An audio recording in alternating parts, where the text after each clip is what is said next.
We are not under military regime. Remove this man and bring back our governor. He is not from Rivers. Ijaws Youth Congress says. I'm telling you. So now, and the Ijaws are divided. Tompulo is on the other side, trying to broker peace. Meanwhile, he's on the side of APC. And other Ijaw people are speaking here. Ijaw people are divided in this matter. But the thing is not just Ijaw people. Whatever is playing out in Rivers State, let them be ready for it to happen in other states. I'm telling you. The Ijaw Youth Congress or Council has called for the immediate removal of the sole administrator Ijaws and the reinstatement of Governor Siminalayi Fubara, whom they say was unconstitutionally displaced from his position. Speaking during an interview on Channels Television, IYC President Sir Theophilus Alaye condemned what he described as a civil coup and insisted that the people of Rivers State never gave a mandate to Ijaws. He accused the administrator of hijacking power and misusing state resources to mobilize support for his continued stay in office. You removed an elected governor, on an executive governor of a state, and the people are telling you that, look, we are not under military regime.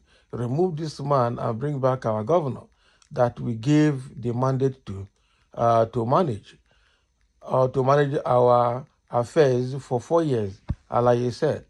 Alaye further alleged that Ijaws, who is not from Rivers State, is using funds belonging to the people of the state to stage counter-protest and show up legitimacy. So as the alien that is not even from Rivers State is now mobilizing people with Rivers people's funds, that they should go to the street and tell the world that he should remain in office till 2027. So the IYC president warned that the continued stay of Ijaws could fuel more unrest and deepen political instability in the state. He reiterated that IYC's stand with Governor Fubara, urging the federal government and democratic institutions to restore the people's mandate. So the political crisis in Rivers State continues to draw national attention as supporters of both factions hold rallies across the state, raising concerns over governance and constitutional order. What is happening in Rivers State is a broad daylight coup, a democratic coup in the eyes of the people. Well, I'm just looking at this Ijaw Youth Congress or Ijaw Youth Council. They keep shouting like we thought that by now they would have done the needful that Nigerians are expecting them to do, since the Wike think he can do what he likes. But unfortunately, the Ijaws are divided, the Rivers people are divided in this matter. Fubara is having his own people. Other people are staying there supporting Wike, saying that emergency rule is constitutional. How is it constitutional? Even the so-called women that they brought to protest, some of them are not from Rivers State. That they brought to protest. So how can you run a state like that? It's actually very, very unfortunate that we are in a country where lawlessness has become lawful, and it is very, very bad. So now we are talking about, reinstating Fubara. How was he removed in the first place? These same Ijaw people were saying that if we remove Fubara, we will do this, we will do that. They have removed Fubara and nothing has happened. Just like Wike will tell Tinubu and tell everybody, remove him and nothing will happen, heaven will not fall. And indeed, heaven has not fallen. So when will heaven fall? When will this illegality stop? When will these people be made to understand that what they're doing constitutes illegality? So I don't understand when the judges are saying that, continued stay of Ijaws in office continue to fuel unrest. Look at the Ijaws himself that strayed all the way from Cross Rivers to become administrator in Rivers State because of connection with Tinubu and Wike. Is now summoning Fubara to come to his office to come and give account of his stay in the office for 2 years and to justify why he should be recalled back to office. Can you imagine insult in the face of illegality? That administrator who was just appointed, who never got mandate, even single vote from his own state, is summoning an elected governor to come and explain why he should continue to be in the office. Does it make sense? It doesn't make sense. It doesn't make sense. And now the people of Rivers are watching it happening and they are taking it gingerly. Well, nobody wants violence, but nobody is also a monopoly of violence.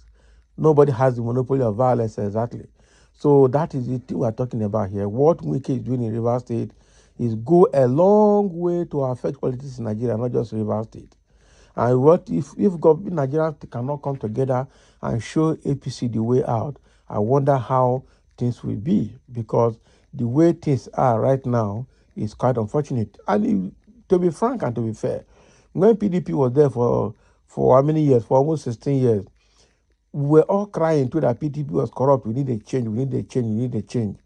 I'm telling you, not that it was better, okay, but compared to what is happening now, it's now better. But at the time of PDP, we say it's a party where people deceive people and they share money. Eh? And the corruption then was so much. Now APC has done 100 quadruple more than what a PDP was doing. And are still doing it with impunity that nothing will happen. So when are we going to reverse all these illegalities and allow things to be the way they should be? Quite unfortunate. So even in that, the question I'm asking now, the Joy Youth Congress leader is now telling government to remove Ijaws and return Fubara. Has he heard what Tompolo is saying with Wike? That's the question. Tompolo is on the other hand begging Wike to forgive. Wike is on the other hand telling Tompolo that this guy you are begging for has not even realized that what he's doing is wrong. He should come and beg first. So why will Fubara go and beg? Simply because he just said, I don't want Godfatherism and I don't want to rule the state the way you want. Eh? And people don't see anything wrong with that. That's he blaming Fubara that he beat the finger that fed him. Is Wike not insulting Odili and Goodluck Jonathan and Patience Jonathan up to now? And these are the people that made him governor and made him who he is in politics.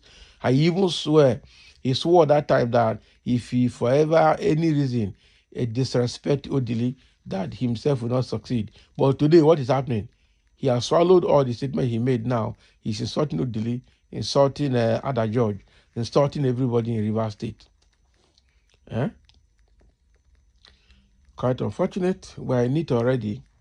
And this is spreading across the country. Look at what Obasa is doing in Lagos now. Imposing, I think he's imposing his son on Agege. And now he's also imposing somebody else again from Agege to become the chairman of Ojokoro.